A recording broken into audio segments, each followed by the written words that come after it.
en tant que citoyens et développer ainsi leur sentiment d'appartenance à leur ville. Si l'idée d'une telle carte me paraît être un projet intéressant à première vue, force est de constater les nombreuses interrogations sur son sens et son utilité. J'évoquerai 3 points seulement pour être brève.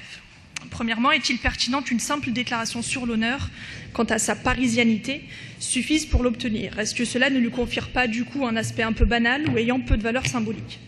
La citoyenneté n'est pas quelque chose d'anodin, elle donne des droits et à ce titre, son obtention devrait avoir un caractère plus solennel. C'est pourquoi une simple déclaration sur l'honneur me paraît insuffisante. Peut-on imaginer par exemple la tenue d'une cérémonie trimestrielle de remise des cartes dans les mairies d'arrondissement afin de lui conférer un aspect plus solennel, ce qui ferait par ailleurs session d'information sur ce qu'offre la carte?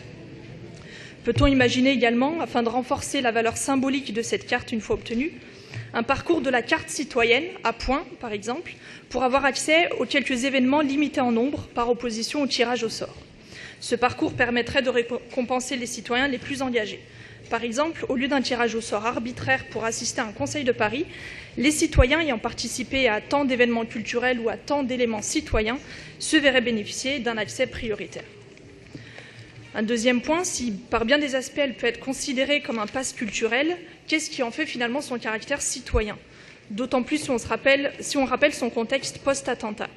Si l'on s'en tient à la définition de la citoyenneté, en quoi la carte de citoyen de Paris vous permet de mieux participer à la vie de la cité, dans la mesure où ce qu'elle permet de faire était déjà plus ou moins permis, assister au Conseil de Paris, rencontrer des élus, etc.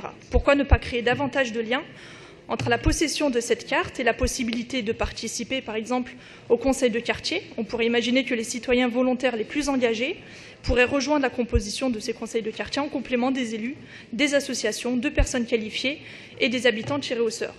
Participer également au débat sur les budgets participatifs, au Conseil parisien de la jeunesse et à toute autre instance citoyenne. L'idée étant de donner une véritable voix à ces citoyens pour que cette carte ne leur permette pas uniquement d'assister à des événements, mais que chacun puisse tirer profit de son engagement en participant et en animant les débats parisiens. Le caractère citoyen de la carte prendra ainsi tout son sens. Enfin, mon 3e point est la question de la territorialité, qui ne s'oppose pas au premier point que j'ai développé sur la résidence. À l'heure de la métropole du Grand Paris, ne peut-on pas l'imaginer comme traversant la frontière du périphérique? Pourquoi ne pas intégrer les communes de la métropole dans cette démarche citoyenne et permettre à tous, sous réserve de réciprocité avec les autres communes, de profiter de ces services et de cette appartenance au Grand Paris? Donc en résumé, je soutiens pleinement l'idée de développer, d'étendre sa diffusion.